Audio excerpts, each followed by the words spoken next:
The War Written in Ink, a werewolf story. Previous episodes are available on the playlist. You can also visit our website for your favorite stories. A link is provided in the video description. Episode 9. A short snuff comes out of Jackson's nose.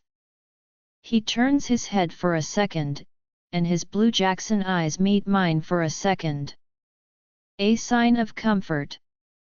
He tells me without saying anything that Maisie will be okay, that we will beat the threat, and that we will be safe. I don't know how I can believe this. Jackson trips and stops when he sees the house. The wolves behind us do the same thing, and soon there are 20 wolves standing in front of the house. We wait for Felix to tell us what to do. I get off of Jackson's back and watch as he and 2 other wolves sneak into the clearing behind him. As they look for a place to quickly change, the clothes tied to their back legs drag along the grass. A few minutes later, Jackson comes back with Skyla and Ezra following him. They are the only wolves in the pack that will go inside the house as people. As wolves, everyone else will be fighting the witches and warlocks. As soon as Felix says the wards are down, his coven will know right away. This will make all of the coven members who can defend themselves fight the wolves. They will build their own protective wards, which the wolves will try to break by attacking quickly. The coven members won't be able to make wards of protection if the wolves can get to the witches and warlocks in time. But no wards will be as strong as the first one that Felix takes down. He says that they aren't strong enough to make the ward that Marlowe had made before. This will keep them busy while the 4 of us sneak through the back and head straight to the room where Maisie is being held. If we get into trouble, I will be used as leverage.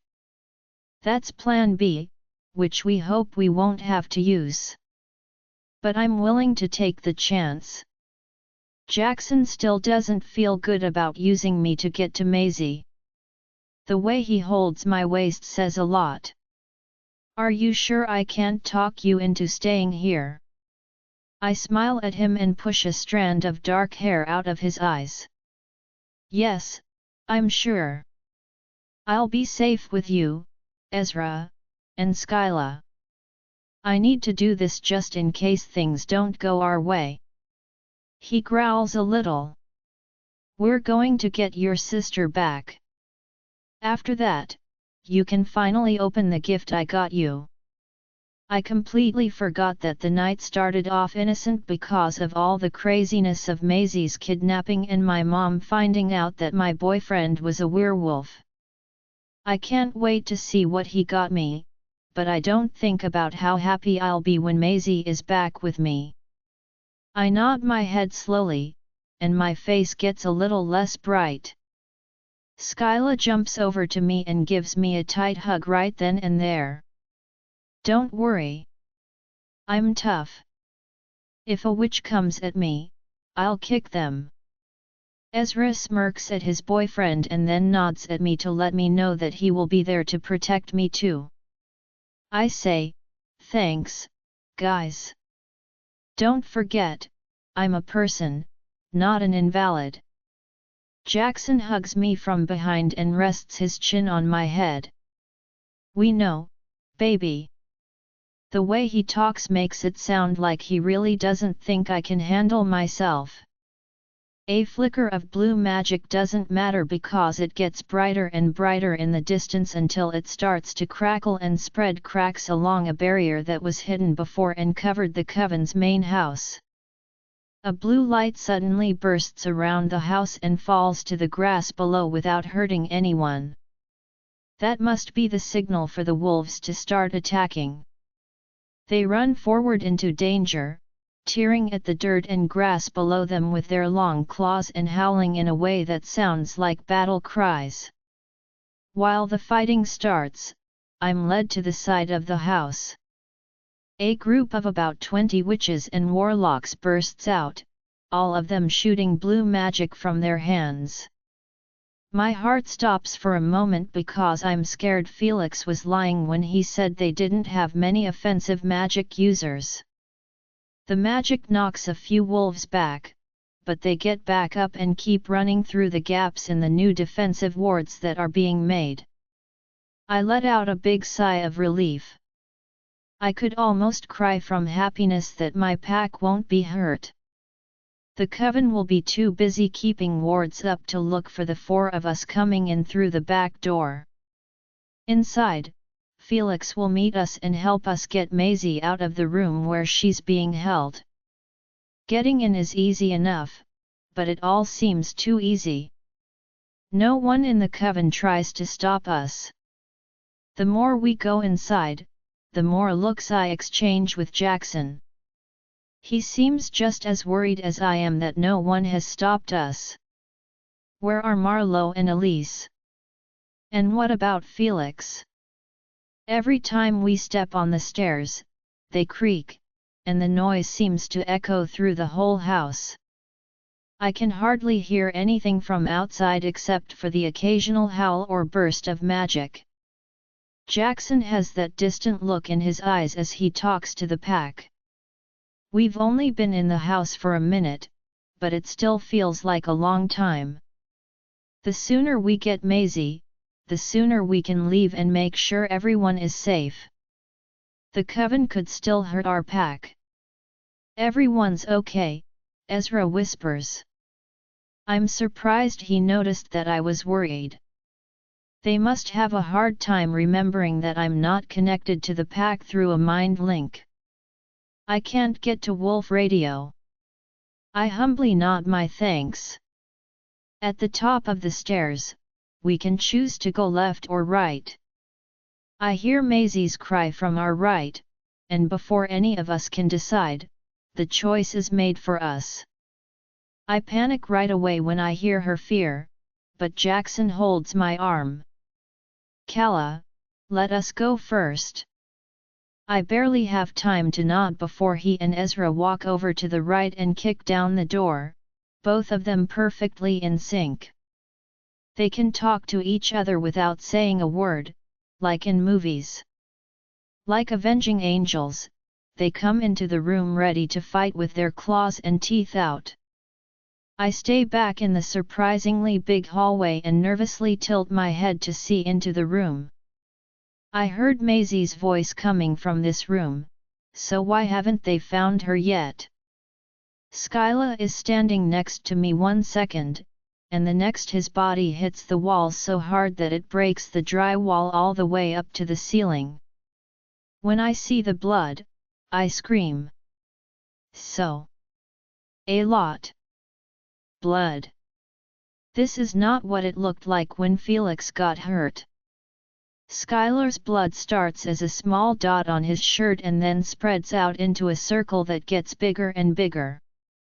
I get down on my knees and look for the thing that made the cut right away. There isn't a weapon, which can only mean nice to meet you, Calla. I look over my shoulder to see who I can only guess is Marlowe, the head of the coven. Elise is behind with her arms crossed and a look on her face that is hard to read. I ignore the angry growling coming from Jackson and Ezra and only pay attention to Skyla. His face is getting paler and paler as he breathes heavily. I put my hands on his stomach and pressed on his wound. I at least expected a hello. Felix spoke so highly of you, she pouts, but the gleam in her brown-black demon eyes gives her away. Her hair is black as ebony and falls over one shoulder. Her blood-red dress flows down to the marble floors. It looks like she's wearing the same clothes that Maisie drew weeks ago. I don't know if it's a coincidence or if she's doing it on purpose to tease me. Jackson and Ezra keep growling in anger, and I look at them for a second and see a light blue ward keeping them in the room. It was all planned. Marlowe knew we were sneaking in and waited to set a trap where Skyla and I would be alone with our weaker friends. I don't know what kind of magic could have made a wound like a dagger would, but Marlowe hit Skyla with a strong spell and she doesn't even look tired. Ezra is in wolf form right now, and he can see his mate bleeding out in front of him. The thought of my best friend dying in this situation makes me cry. I scream at them, "Why are you doing this?" I can't help but feel bad. But I have to use my brain. Everyone wants something, so as soon as I know what Marlowe wants, I can try to use what I have to help him in any way I can. I know she wants me to die, but there must be something else she wants. Power? More land? Freedom? If the pack kills her so-called army, she won't have anyone to rule over. It looks like that's the only thing I can use to bargain with, so I have to be the Luna I was meant to be. Now is the time to be brave. Give me my sister and heal Skyla, and I'll do whatever you want. Don't do it, Kala. She's a liar like the rest of her kind. Jackson's eyes are completely black as he tries to hold on to the last of his humanity. He hasn't moved yet. Ezra keeps trying to push his wolf-like body through the force field, but it doesn't work. He looks like he's going to go crazy as he snarls and claws at the magic that won't budge. This time, they won't come to my aid. Marlowe smiles at what I said.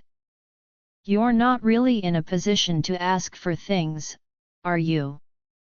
She comes closer to us, and I quickly put my body in front of Skylar's. Marlowe just laughs at me. It's very noble of you, a weak, defenseless human, to try to protect a supernatural. I'm amused that you think you have something to offer me. I'm the Luna of the Blackthorn Pack. I have the pack at my disposal. They may not be able to kill you, but how will you fare without a coven? Her eyes flare for a moment, and I know I've hit a weak spot. I go on. With one order from me, they will try to kill. You won't have anyone left to follow your orders. Listen to me. It looks like uncontrolled magic when blue magic spills from her hands. It doesn't have a shape or form, it just glows from her hands and stays close to her. Marlowe says, you wouldn't kill innocent people. You have good morals. You don't hurt people who don't deserve it. A voice says, good thing you're not innocent. The look of shock on Marlowe and Elisa's faces is priceless. Felix stands in front of them, and his magic glows from his hands in response to the magic of his coven leader.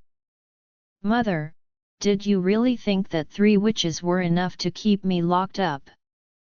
I didn't see that coming. So, the leader of the coven is Felix and Elisa's mom?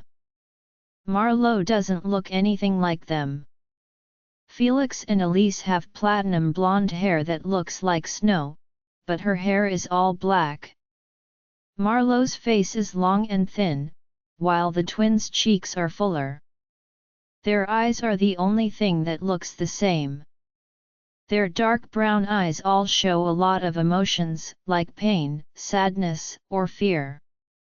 This whole thing is even worse because Marlowe is their mom. That means that Felix's own mother told people to hurt him and make him stay loyal to her. She's a beast. No, I didn't. I thought they could keep you busy for a while longer. Felix, go downstairs, Elise tells him.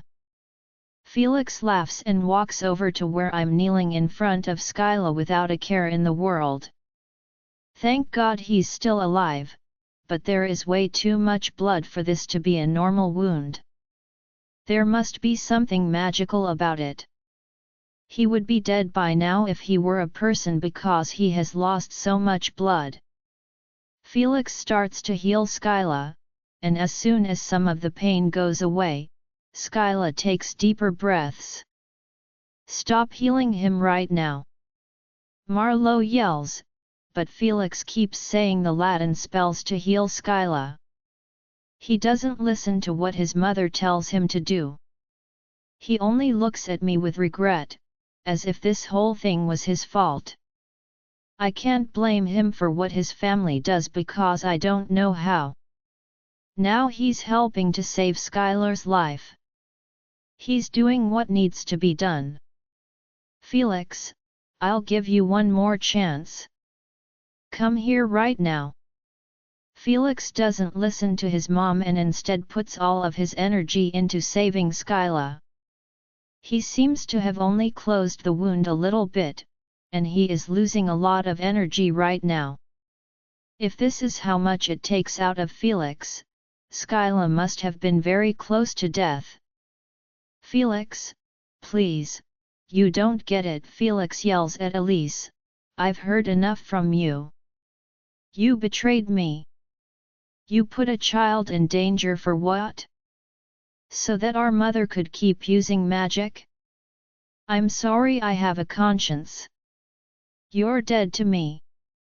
The words seem to hurt Elise, and she can't move.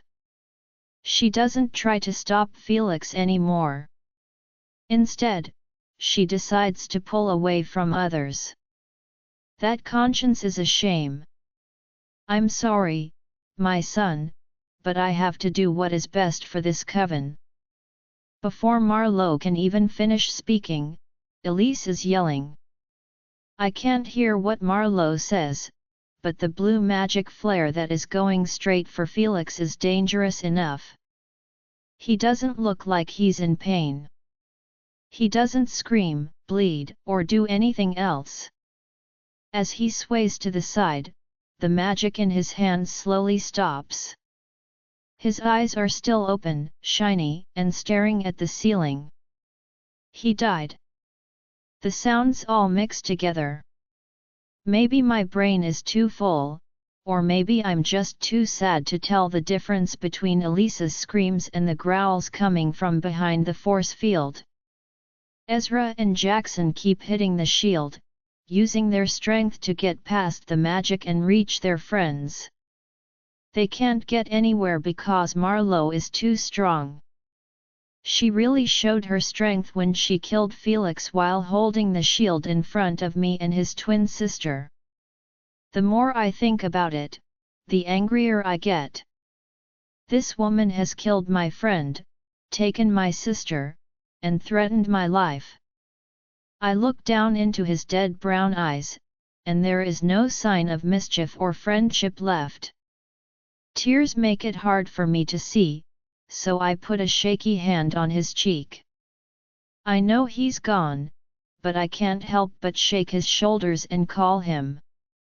I don't try to hold back the tears. There is bright blue magic swirling between Elise and Marlowe as they yell at each other. Right now, I'm not thinking about them, I'm thinking about the body of my friend that is in front of me. I put 2 fingers on his eyelids and lower them so he looks like he's asleep. It's much easier to deal with that way. Skyla only holds my hand like Jackson would have if he could have gotten to me. I don't know how I'm going to get close to her, but I know that plan A, which was to save her quickly, is ruined. I can cry later, but right now I need to get my act together and get to Marlowe for the backup plan the pack and I made. Elise is yelling a lot of bad words at Marlowe right now as she attacks her mother with everything she has. "You killed my brother, your son." Elise keeps muttering spells, but Marlowe seems to easily block them with her own magic. She looks like she can't be stopped right now.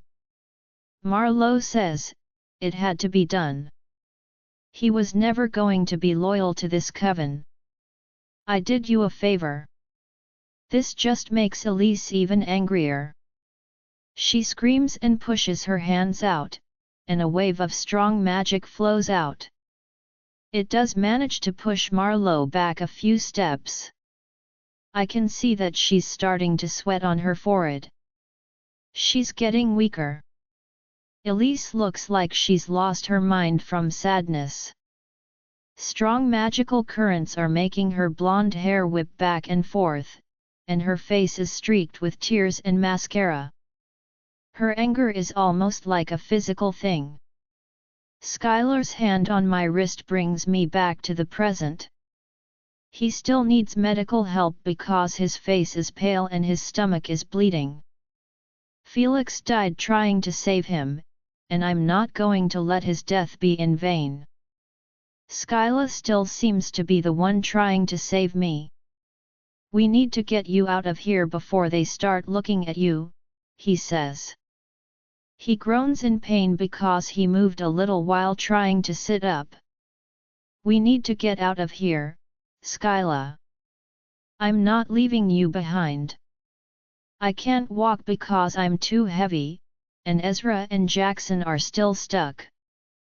There's no way I can even walk. Skyla? Pay close attention to what I'm saying, I say. You're not going anywhere without me. So we can either leave now or stay here together.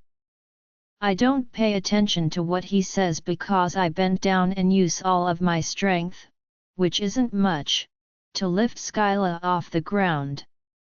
He moans and gasps in pain, and I feel bad for him because he's in so much pain, but I can't save Jackson and Ezra while he's here. For me to follow through with the plan, Skyla needs to be far away. Skyla leans on me a lot, and we fall to the side a little bit before I can get us back up. We make it down the hall, but I can't handle his weight anymore and we fall to the ground. I help him fall a little, but I know he won't be able to get back up. The floor at our feet is stained with crimson.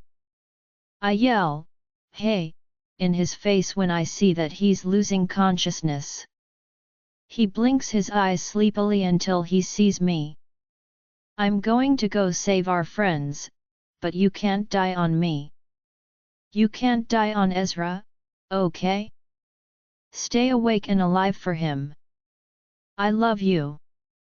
I hug him and let him go right away. Wait. Kala, you can't go back there, it's suicide. Skyla says, but I know that normally there would be a lot more power behind the words. I take the syringe that Jackson gave me out of my pocket. Skyla just shakes his head. That was only for emergencies. You can run now if you can't get away. I smile at him, but my eyes don't show it, and then I back away from him. He yells after me, but I quietly make my way to the other side of the hallway where the witches are fighting. I might not be as strong as a werewolf or as evil as a witch, but I will always be there for you. I will not leave Jackson and Ezra trapped by wards so Marlowe can cruel them. As soon as I peek around the corner, a blue light show blinds me. I can see Jackson and Ezra pounding on the wards through the fog. When Jackson sees me, his eyes get bigger. His eyes scream run, but I slowly make my way down the hall until I see Marlowe's back to me. I wait for them to stop using their magic so I can act. The syringe Jackson gave me was meant to be a last resort. He didn't want me to be able to fight Marlowe, but he wasn't sure if the shot would be enough to calm her down. If the shot wasn't strong enough, she could easily kill me. That's why I said it was my last resort. Charlotte Williams's friend Charlotte Williams got this drug from friends in another witch coven, as far as I know. It weakens a witch's magical connection for a short time, cutting off all magic for that time. This drug seems to be used by covens on powerful warlocks or witches who are just starting to get their powers and can't control their magic, or on people who are using magic in a way that is out of control. It seems that this drug is very hard to find and very rare. If Marlowe or Elise were able to corner me and Jackson or another pack member couldn't be there to protect me, he gave it to me. It seemed crazy at the time that things could get this bad, but here we are. I know Jackson would rather I leave him and Ezra behind the wards, but I can't do that because they need protection. When the witches stop fighting, they will have all of their power and attention. They could get hurt or worse. Also, the only way I can save Skyla is to get the wards down so they can call the pack doctors. I hope they get there in time. I can't lose any more friends today. Elise's magic, which is getting stronger, pulls me out of my thoughts. Elise yells at her murderous mother, "I hate you." Marlowe yells back, "You'll thank me soon when your new powers come in," as she protects herself from her daughter's attacks. What does that mean? Marlowe says, "It means that when a witch or a warlock has a twin and that twin dies, they get their power." Magical twins are so rare that they are almost never heard of.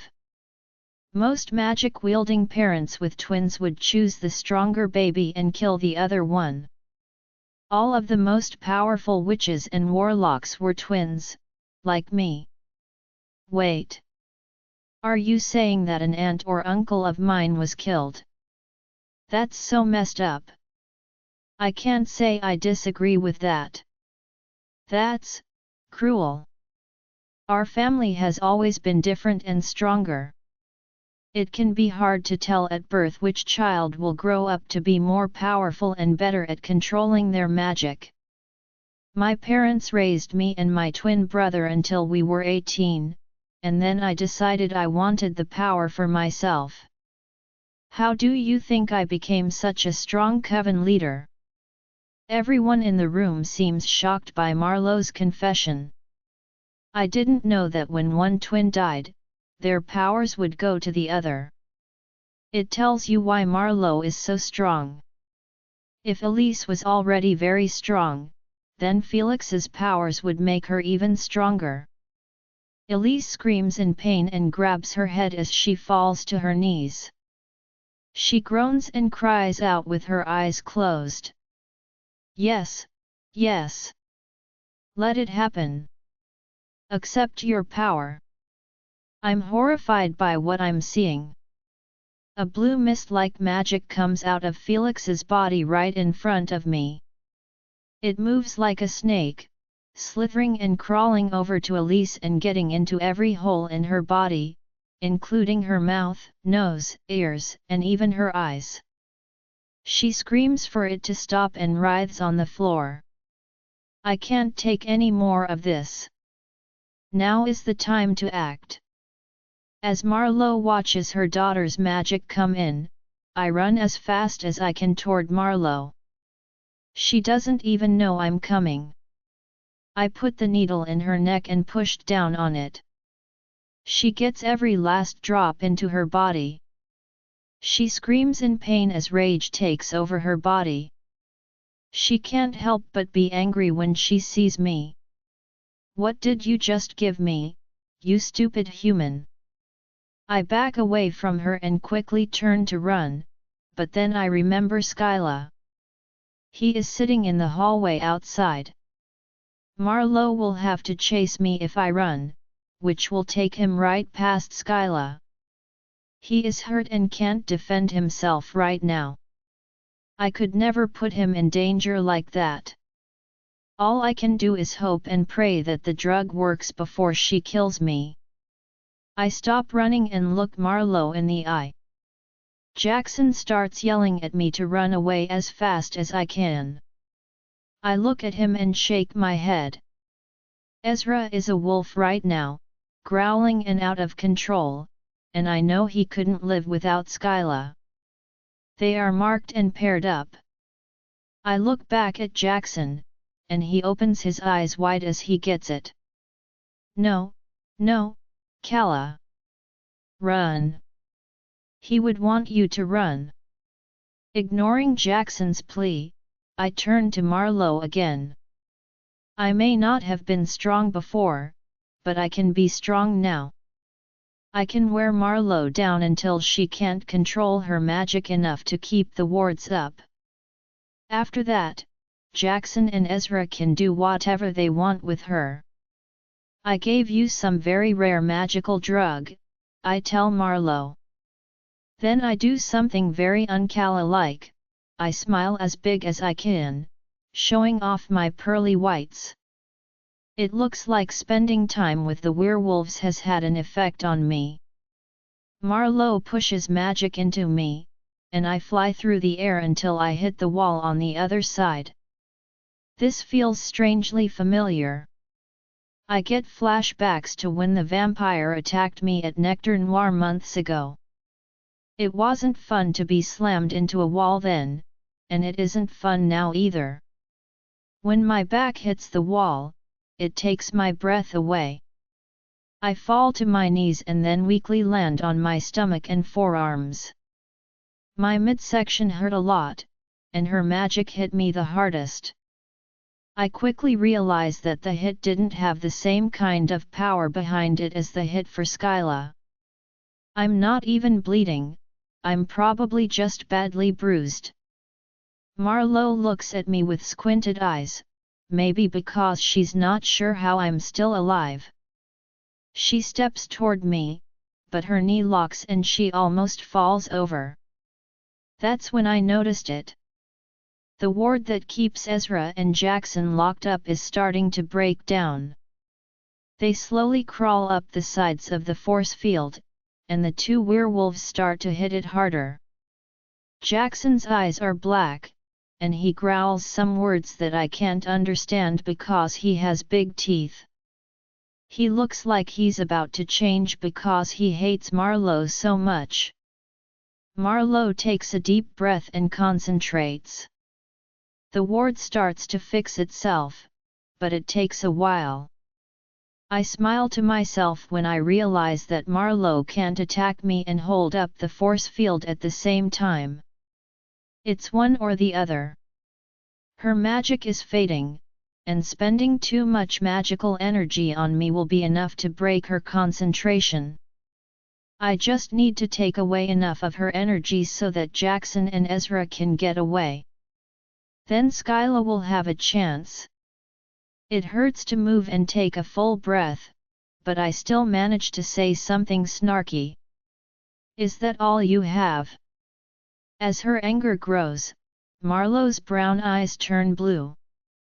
She walks over to me and kicks me in the face, hard. My head is spinning, and I can hear a ringing sound in my ears. I think I coughed up some blood. At this point, all I can think about is Marlowe. I can't hear anything over the ringing noise, but I can see Marlowe looking at the door to get out. It's clear that she's realized she doesn't have much time or magic left. She runs for the door. I don't let her go very far. I grab her ankle and pull her down with all the strength I have left. I know I've hurt her a little when I hear her groan. She kicks me, and her sharp heels scratch my arms and shoulders, but I won't let go. She screams in anger and uses some magic to pull my hand off her ankle. She quickly gets up and looks at my hurt body like I'm dirt on the bottom of her Louis Vuitton shoes. Her hands wrap around my throat with a strength I didn't know witches could have. She squeezes. I gasped for breath. The panic sets in, the kind of panic that comes when you know you're about to die. I guess Jackson and Ezra are still stuck behind the force field. Skyla is dying in the other room. Maisie is stuck in a random room in this house.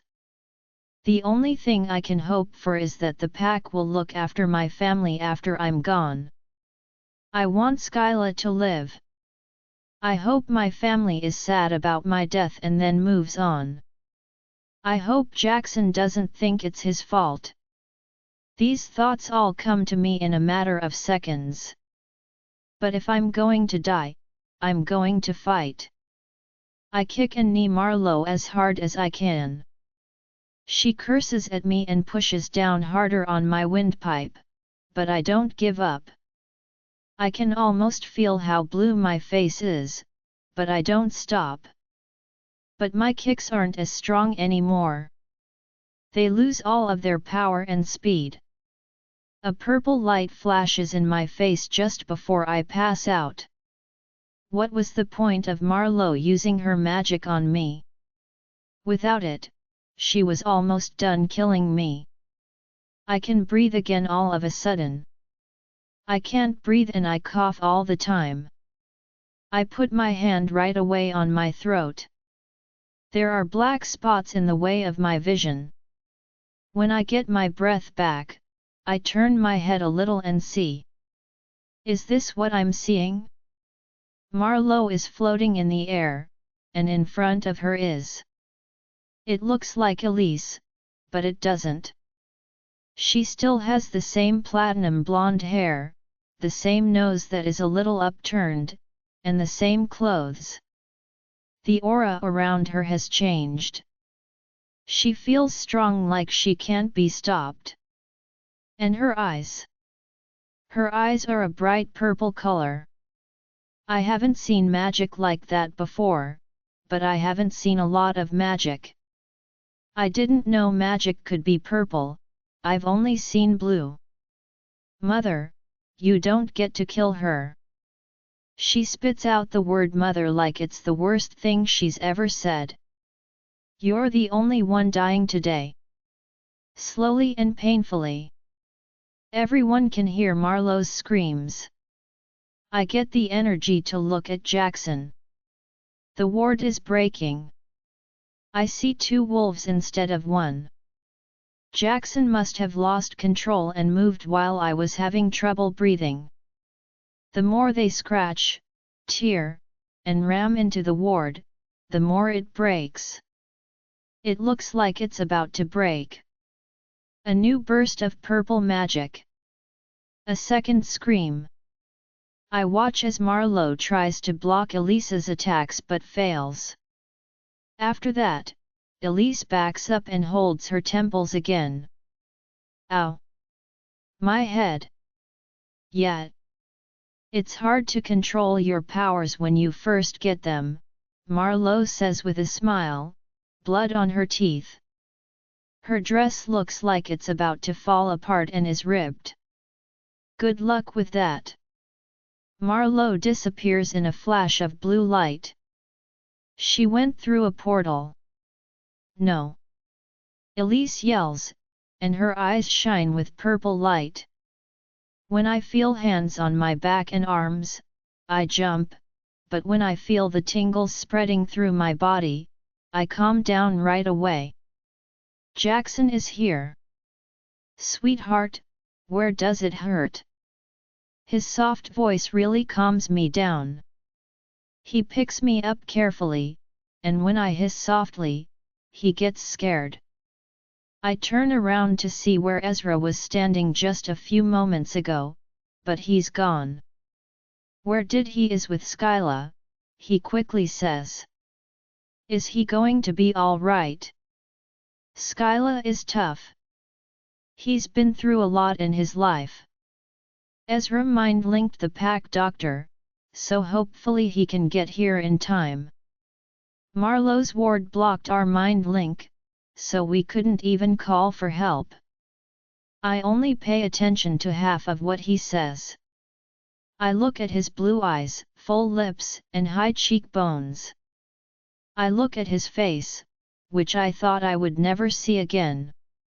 His soft features get harder, and he pulls me closer to his bare chest. Yes, he moved. I quickly understood why he stiffened. Elise was standing in front of us with purple magic swirling around her eyes. Jackson wraps his body around mine. I don't have the energy to do much of anything. Please, please don't hurt her. She's everything to me. I'll do anything you ask of me as long as she's safe. Jackson begging for my life breaks my heart.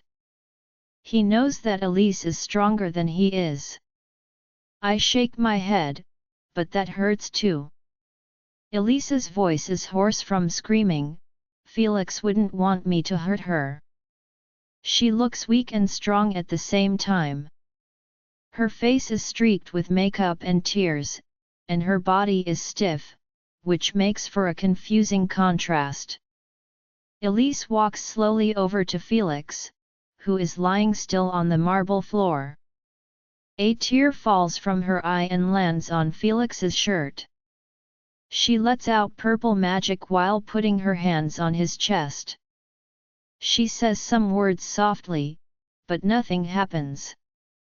She cries and leans her head on his chest. Jackson and I don't say anything, but I do cry. I know Elise isn't the good guy here, but she didn't deserve to lose her brother. She loved him very much and never thought he would get caught in the crossfire. The sound of Elise's crying is drowned out by the sound of footsteps. I turn to see 5 members of the pack rush into the room. 3 people focus on Elise, who looks weak but isn't. "Don't touch her," Jackson says. The pack members stop moving right away. Elise looks up and sees the werewolves in the room.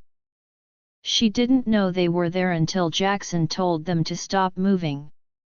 She only looks at them and then at Jackson.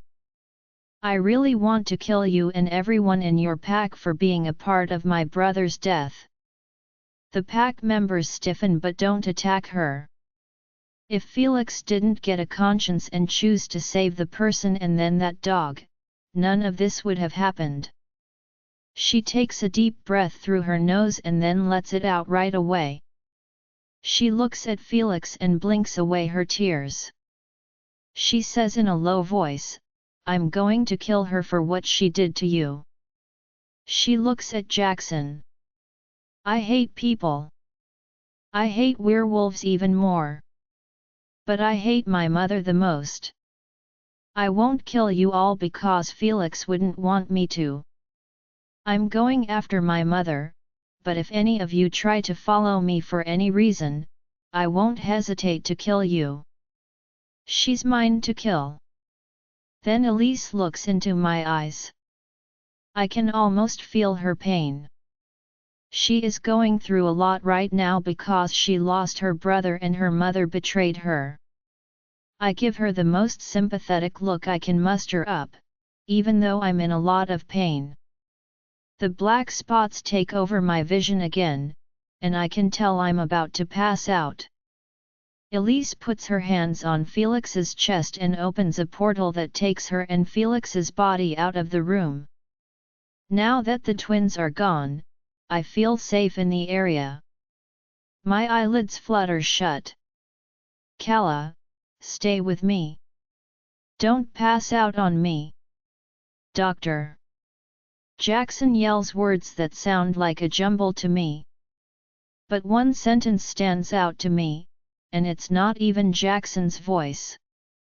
"We found her." Then my brain goes blank. The first thing I notice is how bad my head hurts. Then my left side hurt. Then my throat felt tight. I can see the fluorescent lights through my eyelids even when my eyes are closed, and I know right away where I am. The sheets on the bed are the same ones that are in the pack house infirmary, but they are a little rough. I spend too much time in this room. I came here after the vampire attack, then after the nightmare spell, and now I'm back here again. I can clearly remember what happened that brought me here. I remember the blood, Felix's dead eyes looking up at the ceiling, and Jackson's pleas for me to be spared. As I try to figure out where I am, my eyes flutter open. I can see my mom and Maisie sleeping in the bed next to mine right away.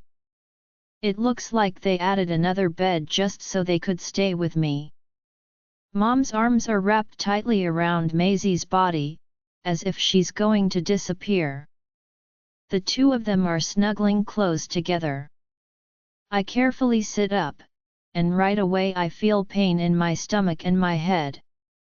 It takes me a few seconds to get my bearings, but then I can sit up straight without feeling like I'm going to fall over. I'm not dumb enough to try to stand like I did last time, but I still need to make sure Maisie is safe. I don't know what they did to her while she was with that evil coven for hours. I grit my teeth as I lean forward to look at Maisie.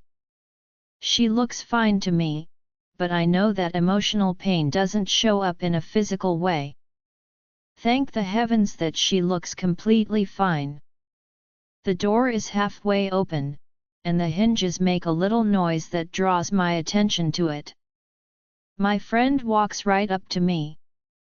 If I didn't already know that he could read my mind and probably knew I had just woken up, the timing would be creepy. Jackson holds my face in his hands and brushes a piece of knotted hair away from my face. He sits down on the bed's edge and puts his forehead right away against mine. He sighs deeply as he lightly strokes my cheeks with his thumb. I can see the dark bags under his eyes, which show that he didn't sleep at all last night. His messy hair also told me that he had been running his hands through it, which is something he does when he's stressed or doesn't have control over a situation. I can only guess how stressed he's been in the last 24 hours. The whole pack must be worried, but especially Jackson, because I almost died again. The warmth that spreads through my chest is calming, and the tingling that happens when skin touches the skin is also calming. He was worried about me. He doesn't say anything, he just stays close to me to reassure himself that I'm safe and alive again. When I get past the distraction of him being so close, I am the one who breaks the silence. Is Skyla okay? And what about Maisie? She looks fine, but mental trauma can last a long time and both of them are fine. Maisie was found alone in a room coloring. She was a little scared after being transported from daycare, but she's young and wasn't hurt. I hope she forgets about it as time goes on. Hearing the news makes my shoulders drop into a more relaxed position. Maisie is fine. Skyla, Jackson goes on, Skyla had us worried for a minute, but he held on. He's tough. It seems like he's too stubborn to die. The smile shows that Jackson really cares about his best friend's mate. It's easy for me to forget that Jackson and Skyla are also good friends. They probably spent a lot more time together before I came along and took all of his attention. I really believe that Felix saved his life. Without the healing magic, no, that warlock or he. Jackson said his name. When I think of my dead friend, I close my eyes. He died because he didn't listen to his coven or his mother, but he did what was right. I'll never see his warm brown eyes again or the way his lips would curl up when I said something too pure or ethical. How am I supposed to go to that class without him? Knowing that I was to blame for his death. All I can see when I close my eyes is his open-eyed stare after he was hit by a magic blast. I have no idea where Elise took him. I don't even know I'm crying until Jackson wipes my tears away and kisses my forehead, cheeks, and jawline. He does this with small kisses to show that he loves me and understands. He gently grabs the back of my neck and holds me against his chest as I cry, even though my tears keep falling. I cry for Felix, for Skyla, who is hurt because the coven was after me, and for my mom and sister, who had to deal with this supernatural life because of me. Every breath hurts my ribs, which makes me remember why they hurt in the first place. Then I cry more, which makes my body hurt even more. It looks like this cycle of pain will never end. It takes me a little while to get my act together, but Jackson is there for me. He tells me sweet things and kisses me on the head. I slowly pull away from him when the tears stop. Jackson's eyes are always on me. What happened to the coven? I ask hoarsely. Some of the more violent and stubborn members are in the cells. Some were able to get away, but I don't want you to worry about any of that, baby. They only have defensive magic, so nobody can hurt you anymore, not with me around. He looks at my face, then down my neck, and finally across my body. The off-white hospital blanket covers part of me, so at first I don't know what he's looking at. Jackson grits his teeth and makes his fists so tight that the skin around his knuckles turns pale. I put my hand on his tense muscles, and that's when I noticed my own injuries. I knew I was hurt because it hurt to breathe and move, but I didn't think about how bad those injuries might have been. I have a few bruises on my arms and legs, and the same hand I used to calm Jackson is covered in them. I can feel a light bandage around the part of my stomach that hurts the most. I suddenly want to look in the mirror and see how I look. I whisper, "Jackson, can you help me get to the mirror?" while still looking at the purple and blue spots on my skin that used to be pale. He says, "I don't know if that's a good idea, baby," and he sounds stiff as a board. I look up at him through my lashes and sigh. The fight in me is slowly going away. "Please." He groans when he sees me, clearly wanting to give in to my sad pleas. He runs a hand down his face, and his eyes glaze over. This is a sign that he is talking to other members of the pack. He is back on me in 10 seconds. "The pack doctor says you need to stay in bed for a while. You shouldn't move around unless you have to go to the bathroom, and you'll need someone to help you. You have a lot of injuries," he says, the last part sounding more like a complaint. "What's wrong with me?" I ask. I need to know, even if it's too much for me. I know that the evil witch threw me around with her powers after I gave her the magic blocker, but I don't know how much damage she did yet. Jackson's eyes do get darker, but he is able to calmly tell me what the doctor said. 3 broken ribs on your left side, a concussion, bruises on your back and neck, and other minor injuries. By the time he finishes listing my injuries, I can see his teeth peeking out of his gums. It's all my fault. I shouldn't be surprised that he finds a way to blame himself for my injuries, but I am upset that he feels responsible when he couldn't have done anything to stop it. We all knew the risks when we went into that house, but it was worth it so I could keep Maisie safe again. I'm heartbroken that Felix had to die. I wish it was me instead.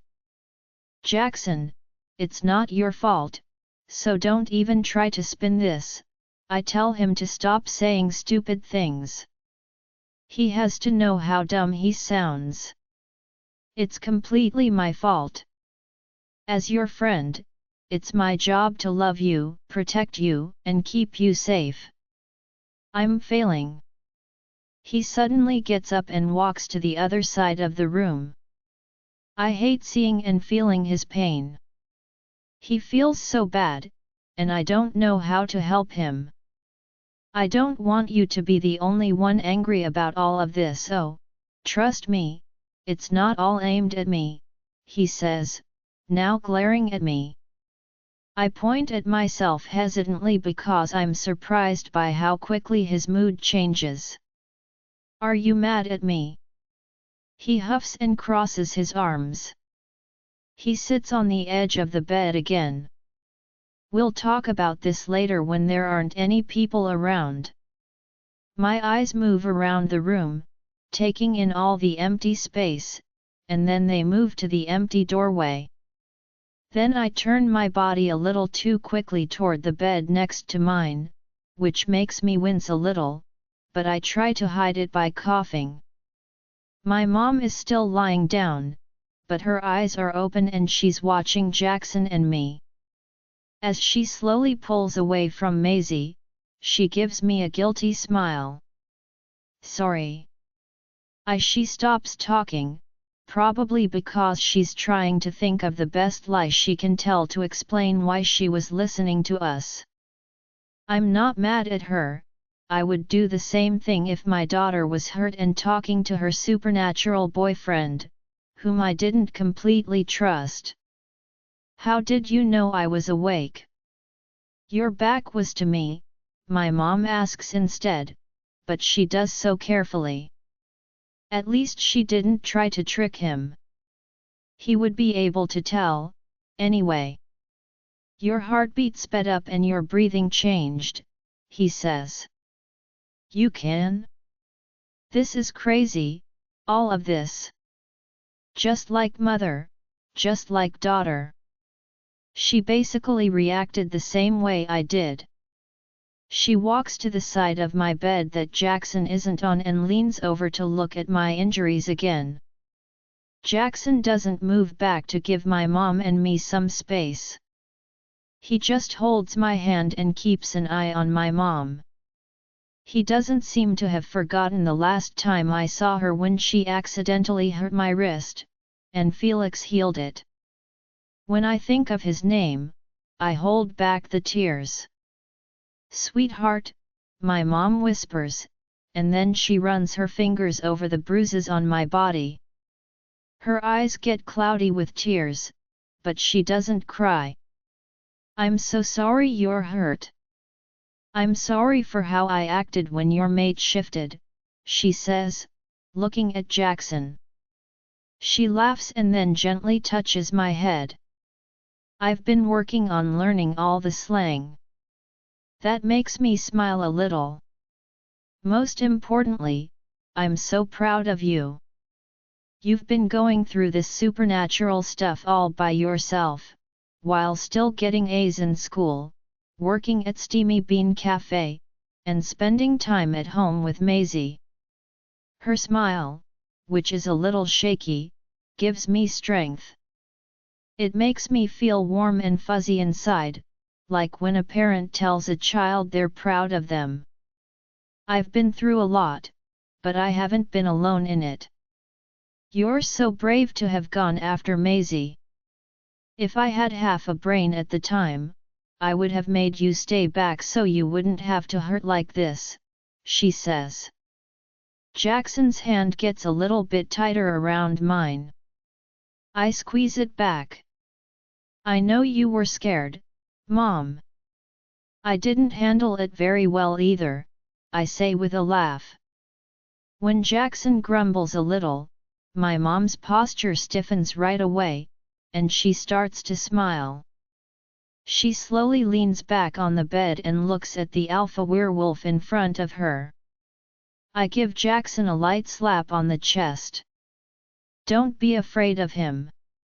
He's just upset because I didn't talk to him all weekend and didn't answer any of his calls after I found out. He pouts, I just wanted a simple text, Kala. I roll my eyes and smile at him. When he pouts, he looks so cute. You can't expect me to react well when you turn into a wolf and pull a vampire off of me. Did a vampire attack you? My mom asks in a panic. That was a long time ago. A long time before the sleeping spell mess. What? Oh no. This is going to take some time to explain. I think my mom is completely overloaded with supernatural information after I spent an hour or so talking about my history with Jackson and how the pack works. She looks completely calm on the outside, but I don't know how much chaos is going on in her head. That's just how strong moms are. My mom seems to be getting more comfortable around Jackson the more Jackson and I talk about our past. I know they still have a long way to go before they're as close as I know they can be, but the progress makes me feel better than I thought I could at a time like this. Maisie sleeps through it all, her small, cute body twisted up in the sheets as she snores softly. When I see her, it reminds me that she's safe and far away from a coven that I hope doesn't exist anymore. I've already had 2 cups of water and gone to the bathroom once, which was a lot of fun. My mom helped me walk to the bathroom, but Jackson picked me up and carried me the rest of the way there.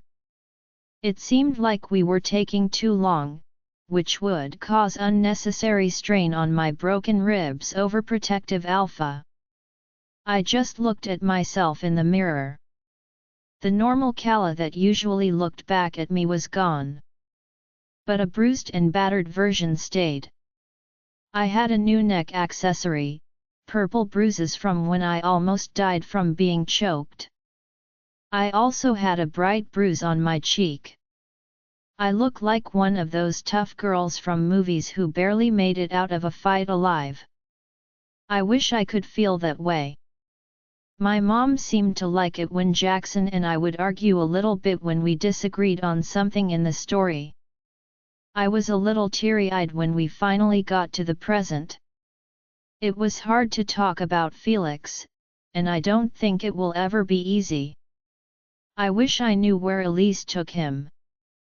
I want to pay my respects. I asked to go to Skylar's room, but Jackson says I can't because I shouldn't be walking. After I yell at him about how I need to see my hurt best friend and how dare he tell me I can't check on him, he finally agrees to get me a wheelchair. It was totally dramatic of him, but I won't fight him on it as long as I get to see Skyla. I think he was very close to death when they brought him in, and he's lucky to be alive. He has already woken up, but Jackson says he will sleep a lot. That's where I am now, outside of Skylar's hospital room. It's really just another room in the pack house with medical equipment, but I'll call it a hospital room because that's what it is. My mom chose to stay behind and watch Maisie. I don't think she'll let Maisie out of her sight for a while. Jackson pushes me into Skylar's room, and the first thing I see is Ezra. He looks terrible right now. His blonde hair is sticking up in strange ways, and he has dark circles under his green eyes that are very similar to the ones under Jackson's. He doesn't seem to care at all about how he looks. His shirt and shorts are very wrinkled. Ezra's eyes move from Skyla to me. His eyes soften a little, but he doesn't smile. He doesn't seem like the type to smile, though. I whisper, "Hey, how is he doing?"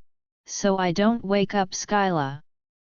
He wouldn't say it, but I know he was in a lot of pain earlier.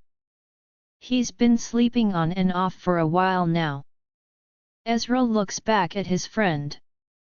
I'm just glad he's getting some rest. I nod and then take Ezra's hand. He looks a little surprised by what I did, but I still squeeze his hand and smile at him.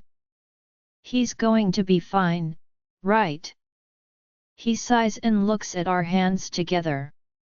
He holds it tight for a moment and then lets go.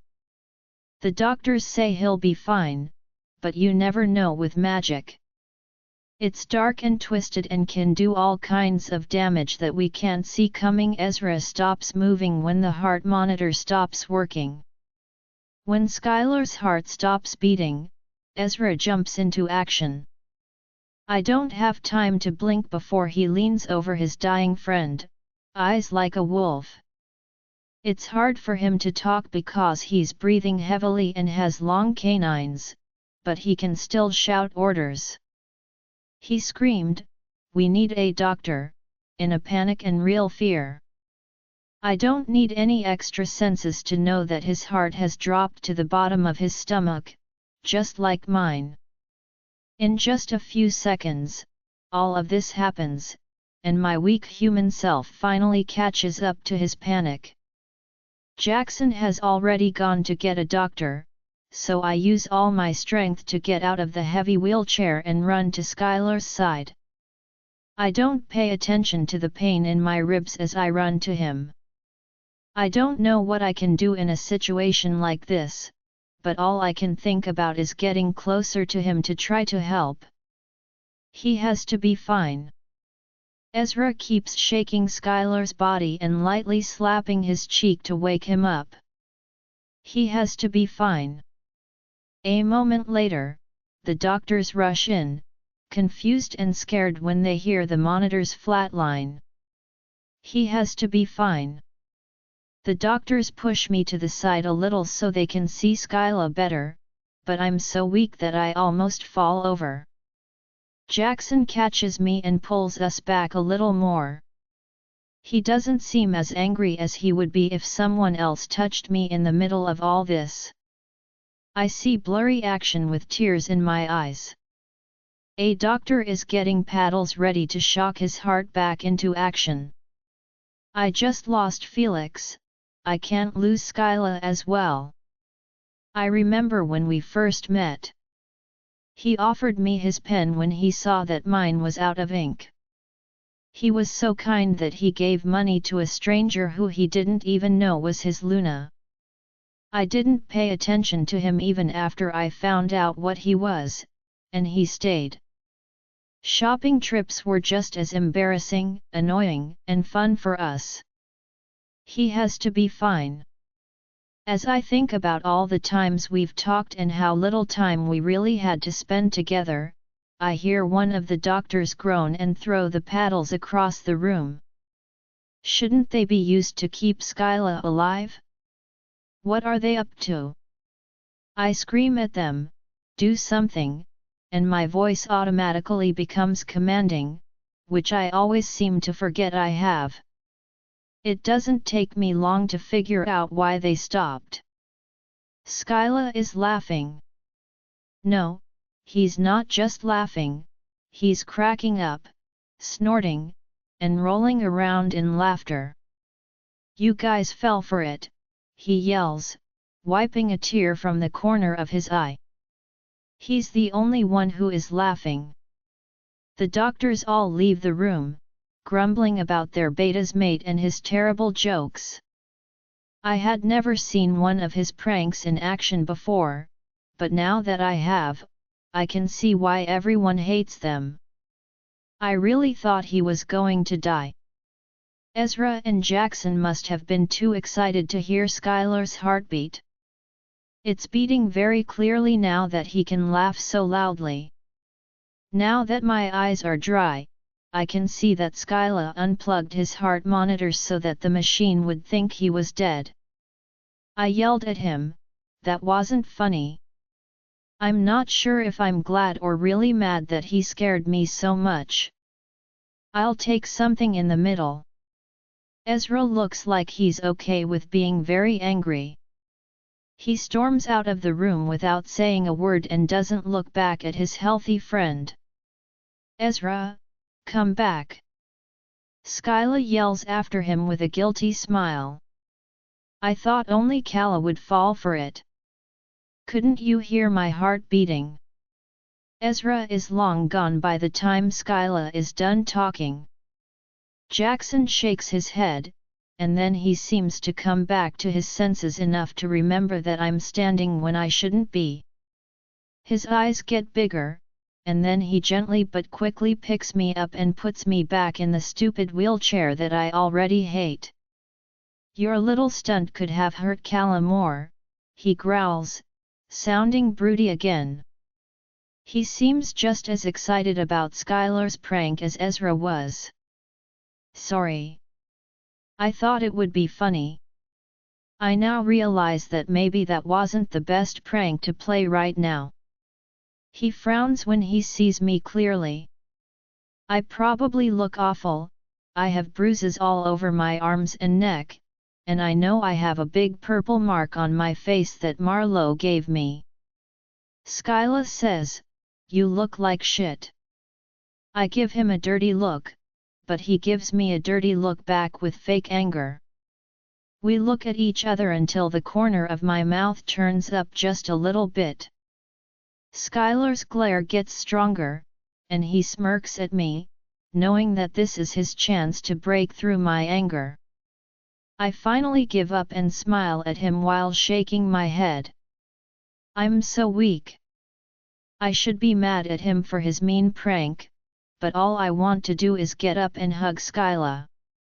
When Jackson looks at me, I mumble under my breath and wheel myself over to the side of the hospital bed, even though I don't want to. I smile when Skyla moves to the side of the bed and pats the empty space next to him. I think that sometimes not listening to Jackson keeps him on his toes. I grunt in pain as I lean forward in the chair and try to get up. When I try to stand on my own, Jackson makes a noise from his throat that doesn't mean anything. He grumbles, "What are you doing?" as he lifts me onto the bed. I won't lie, it's nice that Jackson carries me and helps me get around. That means he has to touch me more, which I'm not at all upset about. I want to sit here, I mumble as I sit down next to Skyla. Skyla then raises his arms so I can hug him on the side. I almost miss his short breath when I lean in. I immediately let go of my weight. He smiles and says, "I'm fine," which I can see right through. It's clear that he's not okay. "Just don't lean right here," he says, pointing to his stomach, where the magic hit him the hardest. I nod my head and lean very lightly against his shoulder. Broody just stands there with his arms crossed. "Should I just go and cuddle with Ezra, then?" he says, groaning and looking at every part of my body that touches Skylar's. He can be so over the top at times. "Yeah, you should," I tease him. "He looked pretty upset earlier. I think your hugs could really help him feel better." Skyla laughs at the idea of our friends cuddling up together, while Jackson throws his arms up in the air. "That's not what you're supposed to say," he yells, but all I can see is a toddler with a pouty face who is upset because someone took his toy. I smile and say, "You know I love you." Then I lean back on the bed and close my eyes. I can smell cedar and pine, and I don't need werewolf senses to know that Jackson is right in front of me. He kisses me and then says, "I love you, too." I hear his footsteps fade and the door click shut, which I assume means he's going to check on Ezra. Skyla speaks up about a minute after Jackson leaves. "Did I just screw up with Ezra?" I rub my eyes with my palms and sigh. "Yes," I say honestly. "I didn't think he would fall for it, too. He should have been able to hear me breathing. I really didn't think anyone else would believe the prank, and I thought they would just catch me right away." We sit in silence for a little while longer, comfortably thinking about how crazy the last 24 hours have been. I can't remember the last time I just hung out with Skyla. He's always doing something funny and sneaky. "You know," he says, breaking the silence, "I didn't know how strong mate bonds were until I met Ezra." I open my eyes a little and see Skyla lying there with an arm over his eyes, blocking out the bright fluorescent lights. I also close my eyes. He goes on. I was in a really bad place when I met Ezra. I won't go into too much detail, but Ezra changed my life. The mate bond is a bridge between two souls, and that's some important shit. The pain you feel when your mate is hurt, Skyla seems to be speaking from experience. Just thinking about Ezra or Skyla being in any kind of physical, emotional, or mental pain makes me so angry. The best people have to deal with the worst trauma and problems. I take a deep breath and tell myself that the past is behind me. I don't want to think about anything that's behind me anymore, I only want to think about what's in front of me. Now I will be concentrating on getting better. I will help my pack by learning everything there is to know about werewolf culture and being the most honest and respectful Luna I can be. I will help my family heal from the supernatural trauma they went through, like my mother learning about my new werewolf family and Maisie dealing with her kidnapping. I'll be there for Skyla while he heals, and I'll also help Ezra through it. And I will love Jackson with all my heart.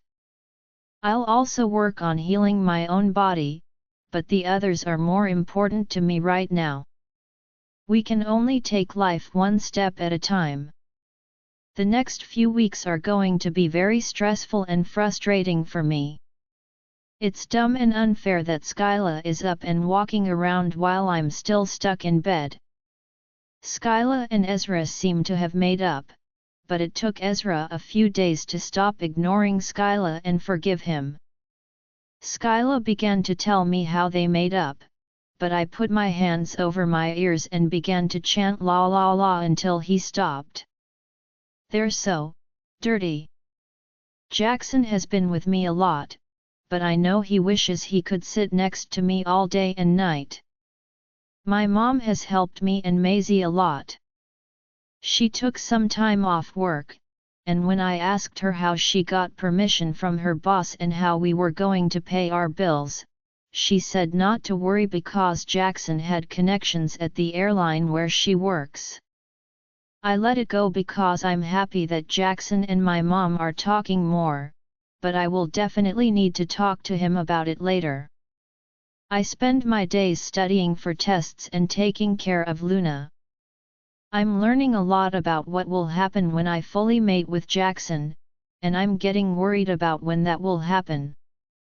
Jackson still checks on me all the time and gives me hugs and cuddles, but since Marlowe took Maisie, he hasn't teased or touched me. I'm pretty sure Jackson wants to do more, but he might be afraid of hurting me even though I'm mostly better.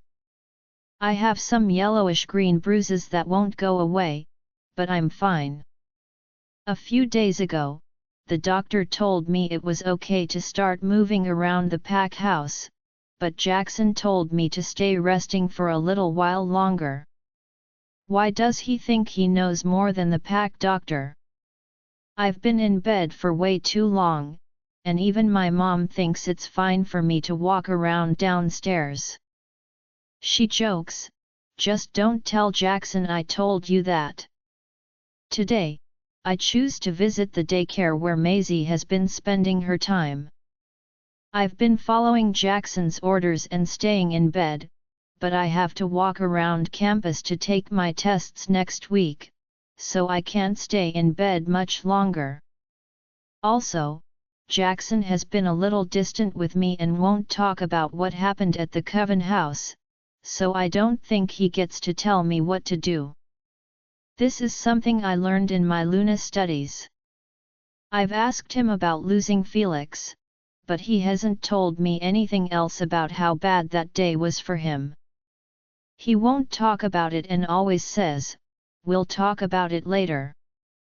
I put on my clothes and walk down the stairs to the first floor. It's about 3 in the afternoon, which is when Maisie would be picked up from school or daycare. I follow the sounds of laughter and excitement until I find the room with bright colors and a neon sign that says Jackson's Daycare. It's cute that the daycare is named after Jackson, but I walk past the entrance and look at the kids until I see Maisie. She's coloring next to a boy who looks to be about her age. Surprise! They are talking about whatever 6-year-olds talk about while they laugh and share crayons. I just watch them with a little smile on my face. I'm so grateful that she's safe and happy that I'm not paying attention when one of the daycare workers walks up next to me and clears his throat. I jump back in shock and put my hand on my beating heart. A man in his late 20s smiles at me with guilt as he pushes his long blonde hair behind his ears. "I'm sorry, Luna. I didn't mean to scare you." "Oh, don't worry," I say with a laugh at how easily I can be scared. "I was just checking on Maisie. I haven't been down here yet."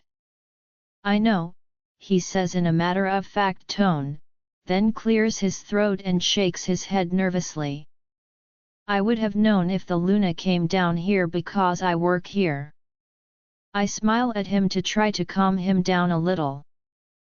I don't know why he's acting like I'm a celebrity, but I want him to feel like a normal person around me.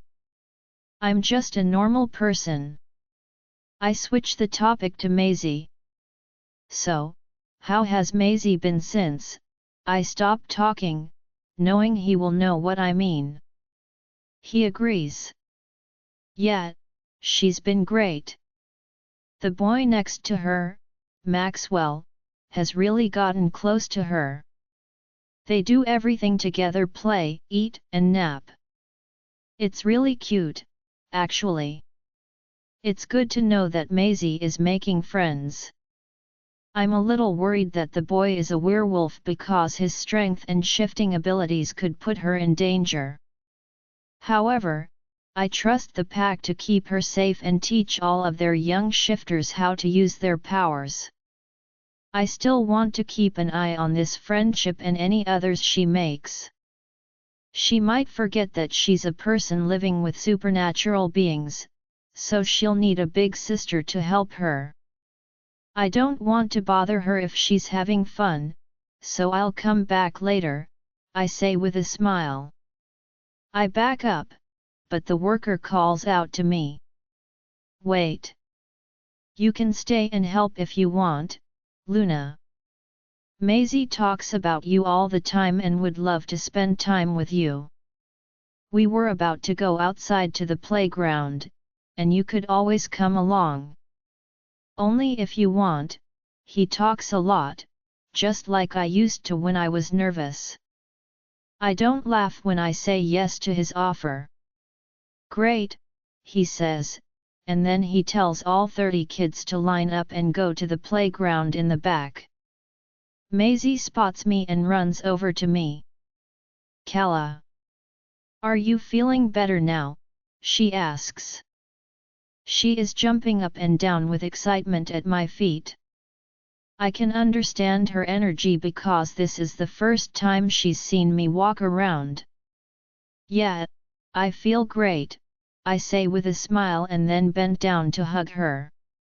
I feel a light tap on my shoulder in the middle of our hug. I let Maisie go so she could see the same dark-haired boy she was with before. He waves at me, then, without warning, bows. I try to keep my face neutral and friendly instead of shocked and confused. "Hi, Luna. My name is Maxwell and Maisie is my best friend. It's nice to meet you."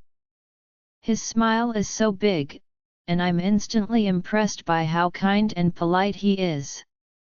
I put my arms around him so that the 3 of us could hug. "It's a pleasure to meet you, Maxwell." He smiles, takes Maisie's hand, and leads her to the line that is letting people out. "Come play, Kala." Maisie yells after me, and I go outside with the kids and other workers. I walk up to the same blonde employee I talked to earlier. "By the way, what's your name? I think I was really rude." "Oh, don't worry, Luna. My name is Ashton. Please call me Kala, I beg. I don't want every werewolf I talk to be so nervous and formal with me. I should be scared of them, if anything. People should look up to me as a leader. I want to encourage loyalty, respect, friendship, and kindness. That starts with every relationship I have. Okay, Kala. Ashton then takes me to a bench and starts telling me everything about the daycare and what Maisie has been doing. It's nice to talk to someone other than Skyla, Natalie, or Jackson. I relax and enjoy Ashton's company as time goes by. He tells me all about his friend Juliet, whom he met almost 10 years ago. I sit and listen to him talk about how much he loves her, even after all these years. I hope it is that way for me and Jackson. Ashton is laughing so hard while telling me about a time when Juliet made him a terrible dinner that he stopped talking. He is the chef in the relationship, it seems. It looks like the world stops for a second as every werewolf in the area stops moving and looks at me. I swallow hard and quickly turn to Ashton for help. He tugs on his collar and smiles at me, but it isn't very strong. He says, "Alpha's looking for you." Oh. I think Jackson still thought I was on bedrest and went to look for me. I'm sorry, but I told him you were at the daycare, Ashton says. That's fine, I can't mind link or anything, and I don't have my phone with me. I guess we'll just have to wait for the big bad Alpha to show up, I say jokingly. Ashton doesn't think my joke is funny. It only takes a minute for Jackson to leave the pack house and look around until he finds me. He walks straight toward me and doesn't stop until he gets there. Ashton moves farther away from me on the bench. "Why are you out here?" he asks in a rough voice. I wanted to see Maisie, but Ashton was talking to me about the daycare and what happens here every day, and I lost track of time. At that point, Jackson realizes that Ashton is there. He looks him over, and a growl of possession rises in his throat. Ashton swallows hard and steps back. "No, you can't be all growly around every male pack member I talk to." Ashton was very nice to me and told me all about his mate, whom he loves very much. I look at Ashton and smile a little. "Thanks for today. I appreciate you being there for me." He smiles back, but only after a moment, and says he hopes to see me at the daycare more often. I get up from the bench, say goodbye to Maisie, and then follow Jackson inside, who is angry and quiet. I don't know why he's so mad right now, but this is the most upset I've seen him in a long time. I have to push him to find out how he really feels. I don't even have to ask him where he's going, I can tell he's going to his bedroom. That room and his office are two of the few that are soundproofed, so he can be Jackson and not Alpha Jackson. I close the door behind us and lean against it while he walks back and forth. He runs a hand through his dark hair. He breathes in through his nose and out through his mouth, which is a clear way for him to calm down after he's gotten worked up. I push against the wall and sign. I ask in a voice that is almost monotone, "What's wrong, Jackson?" He stops walking and glares at me. He says, "I think it's pretty clear what's wrong, Kala." He sees me standing there, takes a deep breath, and then takes my hand and leads me to his bed to sit down. I roll my eyes, but I let him pull me. He sees my face and leans over me, putting one hand on each side of my thighs so that he is hovering over me and I can't get away. Did you just roll your eyes at me, baby? He asks, and his eyes get a little darker. We're getting somewhere now. And if I did? You deserve it, I huff back. He growls softly and then pushes me down on the bed so that he is just a few inches away from me. He has a smirk on his lips that makes them turn up at the corners.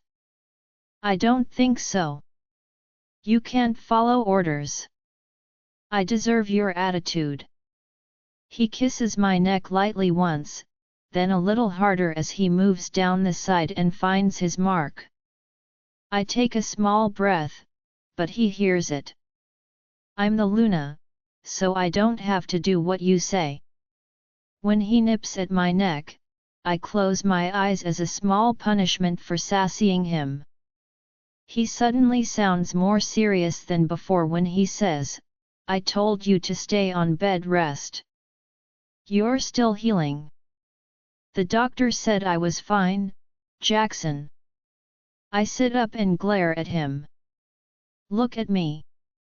I can walk, talk, and eat like normal. I'm not in any pain anymore. You can't keep me locked up just because you're scared something might happen to me. When he clenches his jaw, I know I hit a nerve. Kala, it's not like I'm afraid for no reason. You got hurt again. I'm always falling short with you, and if you stay inside and listen to me, I know you'll be safe. He starts to pace back and forth in front of the bed. I watch him walk and see his muscles get tighter and tighter. I'm getting dizzy just watching him walk around so much. He turns and is right in front of me in a flash. Run, he yells, letting out all of his anger, frustration, and fear. I finally get why he's been so tense and distant these last few weeks.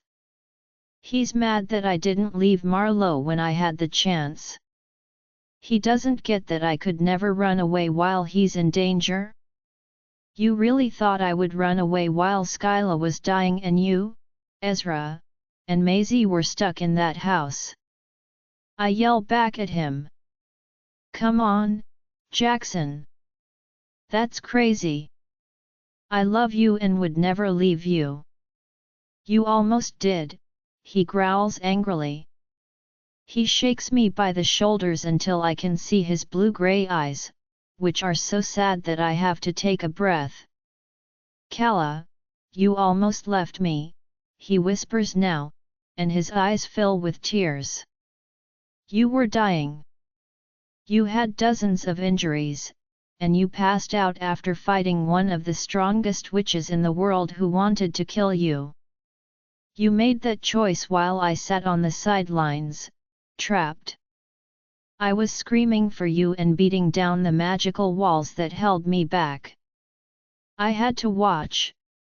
He has a tear on his cheek, but I wipe it away. After that, there are more. I had to watch her hurt you. It was the worst thing that had ever happened to me. I felt so helpless and broken when I saw her throw you across the room like a rag doll. She choked you and then Jackson starts to cry, and all I can do is hold him close and tell him I'm sorry and that I'm safe in his arms. I don't feel bad about what I did, but I do feel bad that Marlowe had to see it happen. I can't even begin to imagine how he must have felt. Alphas are supposed to protect, lead, and fight. He must have felt so tortured and helpless when he couldn't reach me. I take him to the bed and hold him like he held me when I was crying about Felix. That's all I can do. And when he's gotten rid of all those sad thoughts and looks at me with pure love and admiration, I know we can move on. We are together. It's hard to believe how fast exam week went by, since exams usually take a long time and are very stressful for me. Skyla and I studied whenever we had time, but now that exams are over, I can focus on more important things, like my family and the pack. Since Jackson opened up about his deeper feelings, he and I have become even closer. Now I feel like we can really connect without any emotional barriers. I couldn't spend as much time with him as I would have liked, though, because I had tests all week. My mom is back at work now. She tried to take Maisie back to her old school, but she cried and threw a fit because she didn't want to be away from her new friends. Maxwell's name came up a lot. Mom made the choice for Maisie to stay in school with the other kids. I think she secretly loves the idea that Maisie will be safer from supernatural enemies like the coven that took her a few weeks ago. Today I took my last test, which just so happened to be ethics. Looking at the multiple choice questions made me feel a lot of things, but I had to keep my cool. It's so unfair. No one in class even noticed that Felix was gone. I know that in college, people can get lost in the chaos of classes, crowds, and parties, but how can no one care? I care. I will always remember Felix and what he did for me, Skyla, and Maisie. So the thought that Felix would say something dumb and completely wrong about ethics and tell me I had to study and pass helped me get through my ethics test today. I can easily see him saying, "You can't fail ethics. You're the most ethical person I know." I see my breath fogging up in front of me as I leave the lecture hall. It makes me think of a book I read about an ice queen. It would be cool if I had magical powers, but I guess I'll have to make do with my boyfriend being a werewolf. There he is, illegally parked like he was when he picked me up from class all those months ago. He's wearing a simple black t-shirt and jeans, like he's ready for 70-degree weather, while I'm bundled up in layers and layers of coats and socks. I wish I didn't get hot or cold like werewolves do. He crosses his strong arms and leans against his Tesla.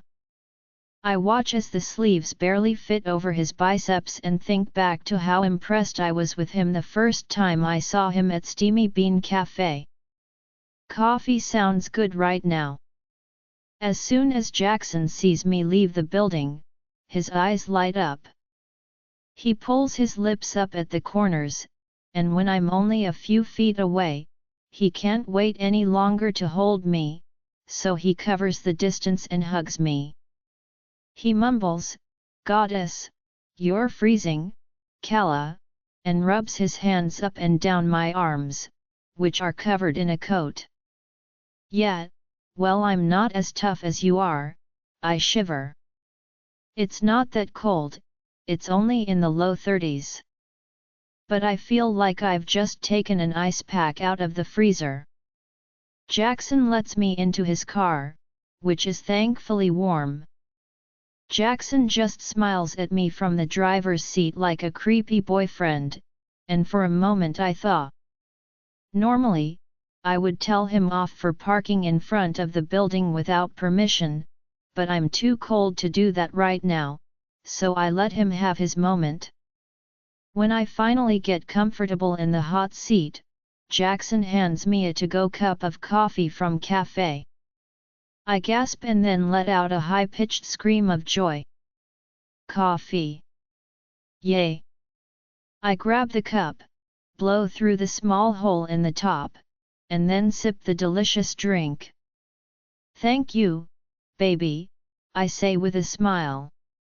"It's chocolatey." He leans over the center console and kisses me, his tongue sliding against mine before he pulls back. "You're welcome," he says. Then he gives me a smirk and starts to drive. "I like the taste of coffee better when it comes from your lips." I'm embarrassed.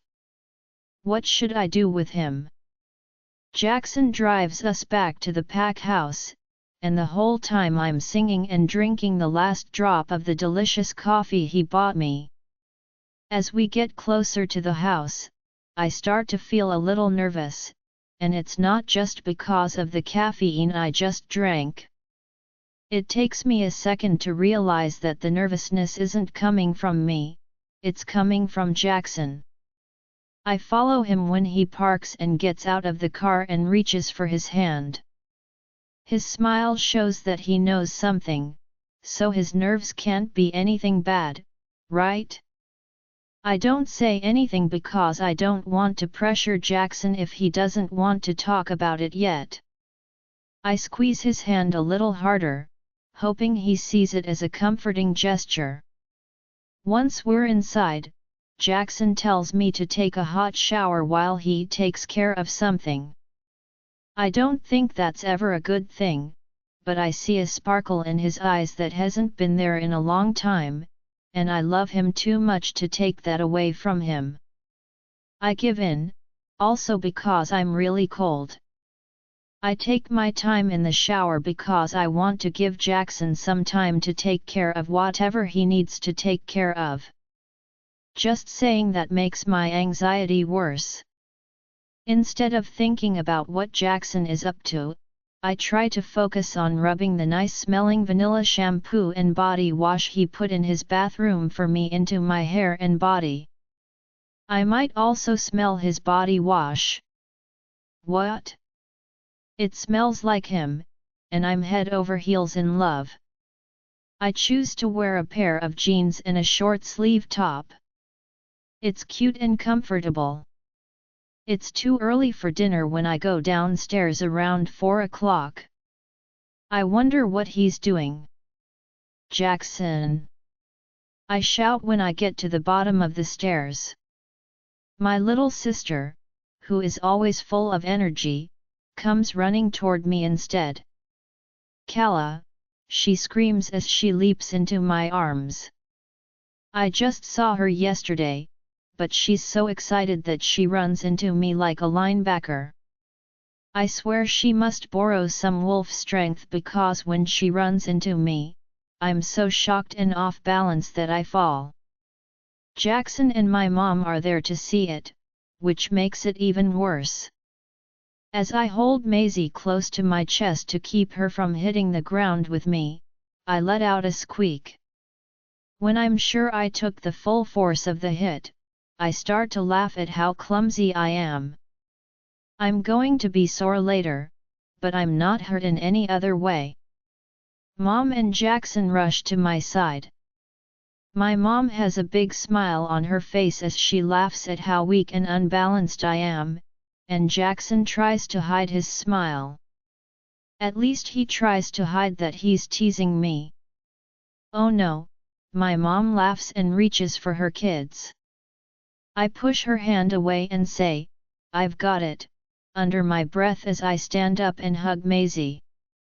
Jackson just stands there and checks me for serious injuries, but he seems happy when I get up quickly. When Maisie starts to wiggle in my arms, I put her down. Jackson says he has a surprise for us. Come on. He says it's in the other room. Maisie runs over to my mom and pulls her hand toward the room. I smile and start to follow them, but Jackson stops me. "Are you okay?" he asks, sounding very serious. My werewolf is always checking on me because he's paranoid and sensitive. Yeah, she just surprised me. I will be a little sore, though, I say to myself with a laugh. Jackson's eyes suddenly darken, and he is filled with desire right away. I think he's hugging me, but then his big hands start to massage and knead me, which proves me wrong. He growls, "I can help with that," and pulls me into his hard body with a grip on my behind. As he gets closer, I feel a shiver run through my body as his dominant side shows through. I really like it when he acts like an alpha. He gives me a smile because of how my body reacts to him being close. As his forehead rests on mine, My eyes flutter shut and his hands keep giving me a heady massage. He asks, "You like it when I touch you like this, don't you?" Even though I know that even the smallest touch makes me want him more, let alone when he touches me like this. When I don't answer him because I'm too lost in my desire and need for him, he slaps me to get my attention.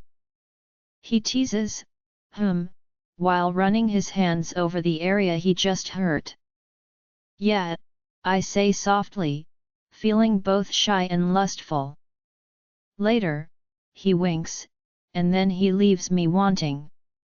As he walks away from me and into the other room where Maisie and my mom are waiting for us, I watch his back.